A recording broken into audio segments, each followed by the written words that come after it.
తాజాగా పాడ్కాస్ట్లో మాట్లాడిన మంచు మనోజ్ తన కుటుంబంలోని సమస్యల గురించి ఆవేదన వ్యక్తం చేశారు. తన తల్లిని కలవడానికి కొన్ని షరతులు ఉన్నాయని, తండ్రిని కూతురితో కలిసి చూడాలని కోరుకుంటున్నట్లు తెలిపారు. భైరవం సినిమా విడుదల సమయంలో ఈ విషయాలు వెలుగులోకి వచ్చాయి. టాలీవుడ్ హీరో మంచు మనోజ్ ప్రస్తుతం భైరవం మూవీతో ప్రేక్షకుల ముందుకొస్తున్నారు. చాలా రోజుల విరామం తర్వాత బిగ్ స్క్రీన్పై అభిమానులను అలరించనున్నారు. ఈ మూవీలో నారా రోహిత్, బెల్లంకొండ శ్రీనివాస్ కూడా ప్రధాన పాత్రలు పోషించారు. ఇప్పటికే షూటింగ్ పూర్తి చేసుకున్న ఈ సినిమా ఈ నెల 30న థియేటర్లలో సందడి చేయనుంది.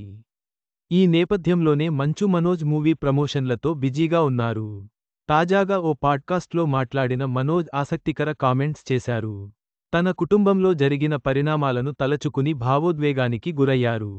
తన కుటుంబం మొత్తం కలిసి కూర్చొని భోజనం చేయాలని, ప్రేమగా మాట్లాడుకునే రోజు రావాలని ఆ దేవుడిని ప్రార్థిస్తానని అన్నారు. మా కుటుంబంలో జరిగిన పరిణామాలతో అమ్మను చాలా మిస్ అవుతున్నా. ఎందుకంటే నేను అమ్మను కలవాలంటే పలు కండిషన్స్ పెట్టారు. ఆమెను కలవాలంటే పర్మిషన్ తీసుకోవాలి. లేదంటే నేను వెళ్తే ఆమె ఇంటి బయటకు వచ్చి నన్ను కలవాలి. ఇలాంటి పరిస్థితి ఎవరికీ రాకూడదు. ఆమె కూడా మమ్మల్ని ఎంతో మిస్సవుతోంది. అప్పుడప్పుడు మా వద్దకు వస్తుంటుంది. మా పాప అంటే అమ్మకు ఎంతో ఇష్టం. గొడవల కారణంగా అక్కను దూరం పెట్టాను. ఇటీవల తన ఆధ్వర్యంలో జరిగిన టీచ్ ఫర్ చేంజ్ ఈవెంట్కు నేను వస్తానో రానో కూడా ఆమెకు తెలియదు. కానీ తన కోసమే నేను అక్కడికి వెళ్లాను. నేను ఏమైపోతానోనని అక్క చాలా భయపడింది. కానీ దేవుడి దయ, నా పిల్లలు, అభిమానులు ఇచ్చిన ధైర్యంతోనే నిలబడ్డా. తండ్రి అంటే నాకు చాలా ఇష్టం. ఆయనపై ఎలాంటి కోపం లేదు.